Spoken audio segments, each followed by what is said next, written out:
আপনি খুতবায় যে পক্ষপাতিত্বের বিষয় নিয়ে বয়ান করছেন সেটা আপনি আমাকে উদ্দেশ্য করেই বলছেন। আসসালামু আলাইকুম মাদবর সাহেব, কি ব্যাপার হঠাৎ আমরা জরুরি তলব?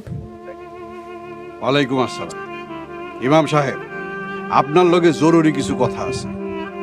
গতকালকে জুম্মায় বয়ানে আপনি যে পক্ষপাতিত্বের বিষয় নিয়ে যে বয়ান করলেন সেটা কার উদ্দেশ্যে করছেন, কেন করছেন, আমার একটু বিস্তারিত বলবেন? আমি তো কারোর নাম প্রকাশ করে কিছু বলি নাই, যেটা সত্যি হাদিস অনুযায়ী সেটাই বলছি। ইমাম সাহেব, এই মসজিদের সভাপতি আমি। মাস শেষে আপনার এই মাসিক বেতনের টাকাটা কিন্তু আমিই দিই, গ্রামের অন্য কেউ কিন্তু এরকম দেয় না। মাদবর সাহেব, এই মসজিদের আপনি সভাপতি, মাস শেষে আপনি আমাকে বেতন দেন, এটা তো আমি অস্বীকার করতেছি না। এই সমাজের বিভিন্ন মানুষের বিচারের কাজ তো আমিই করি, তাই না? মানুষজন বিভিন্ন সমস্যায় পড়ে আমার কাছে আসে বিচারের দাবিতে।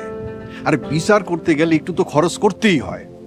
বিচার প্রার্থী যারা, তারাই তো সেগুলো খরচ বহন করবে, তাই না? কথা ঠিক কিনা বলেন? আর এই এলাকায় বিচার কি অন্য কেউ করে? না মাদবর সাহেব, আপনি ছাড়া বিচার কেউ করে না। তার মানে কি দাঁড়াইলো?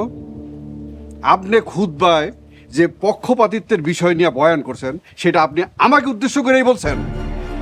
আপনি এও বলতে চাইছেন আমার হজ কবুল হবে না?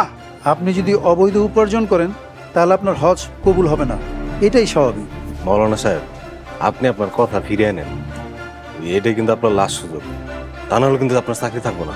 আমি সত্যি কথা বলা বন্ধ করলে আল্লাহ আমাকে ক্ষমা করবেন না। আমার রিজিক যেখানে আছে সেখানেই হবে। ইমাম, আপনি আমার সম্মানহানি করছেন এই এলাকায়। এলাকার মানুষজন আমার হজ নিয়ে কথা বলা বলি করতেছে। মাদবর সাহেব, আমি কারোর নাম ধরে কিছু বলিনি। আপনি যদি এই ধরনের কাজ করে থাকেন তাহলে ফিরে আসেন।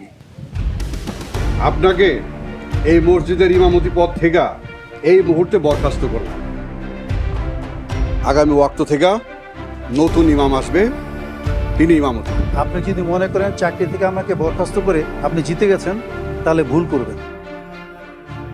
কারণ আসল বিচার হবে হাসরের ময়দানে। আপনারা ভালো থাকবেন, আমি আমার কাপড় চোপড় গোছায় চলে যেতেছি। আসসালামু আলাইকুম।